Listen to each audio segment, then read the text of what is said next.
ده منظم الضغط بتاع الهواء والفلتر اللي بيسحب الميه من الهواء بتاع الكمبرسور عشان العربيه دي تترش، والعربيه دي مرصوصه جوه وبره، دواخل وخوارج. طبعا ده بيقلل كتير جدا في قيمه العربيه، بس هي مدهونه بطريقه كويسه بانواع بوهيه كويسه تقريبا مكسوه عشان تطلع بنتيجه كويسه في الاخر يعني. بس مش ده اللي انا جاي اتكلم فيه، انا جاي اكلمكم عن حاجه ثانيه خالص.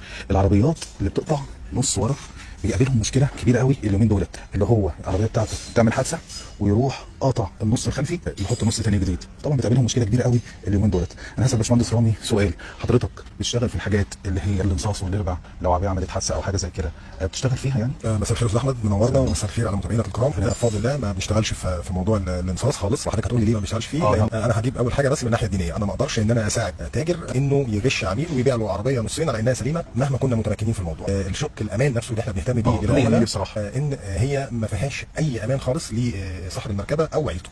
ده يعني ممكن العربيه ينفصل النص مهما كانت جوده اللحام. ده حصل كتير جدا، ده حصل كتير جدا وشفناه في حوادث كبيره جدا يعني. العربيه نصين يعني اللي قاعد ورا يلاقيه في الشارع وهو في حته ثانيه. هو لو حضرتك تفتكر بس الحادثه بتاعت العربيه اللامبرجيني دي يعني كانت اصغر حادثه في مصر يعني. دي كانت مقطوعه اصلا. طبعا دي كانت مجمعه نصين. طب الشق الثالث والمهم قوي اللي هو القانوني. هو الشق القانوني. النهارده المرور في لجان متخصصه ان هي بتراجع العربيه تقول لنا اذا كانت العربيه تصلح للاستخدام. ده بيحصل امتى؟ لما يكون صاحب المركبه نفسه حصل معاه حادث بعد الشر عليه يعني. تمام.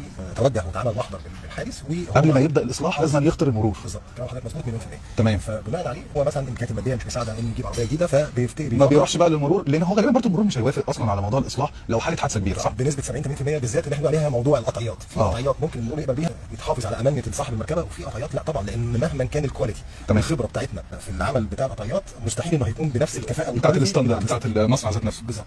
تمام. يعني احنا ما بننصحش ابدا لو واحد عمل حادثه اللي هو يغير نص. لا مستحيل. لكن ممكن ناخد القطعه بتاعت النص دي نشتريه جاهز ونبدا نغيرها احنا بدون لحامات بدون ما نقطع ونحاول نفردها على قد ما نقدر. بالظبط، وده اللي احنا بنعمله هنا لما بيكون طالما اساس العربيه نفسه مش هسبب فيه تغيرات في فردة الشاسيه، هو امان اصلا العربيه. نبتدي ان احنا نعالج الحمد لله العربيه باحدث الاجهزه عندنا. احنا عندنا هنا احدث الاجهزه اللي موجوده في سوق السمكره والدهان في مصر والوطن العربي بفضل الله. ما شاء الله. وشغلنا بيتكلم عندنا ان شاء الله. ما شاء الله ما شاء الله. ربنا يوفقكم ويرزقكم من فضله ويرزقكم بالحلال دايما. حبيبي تسلم وحضرتك منورنا. شكرا لك. ربنا يخليك. شكرا لكم يا جماعه.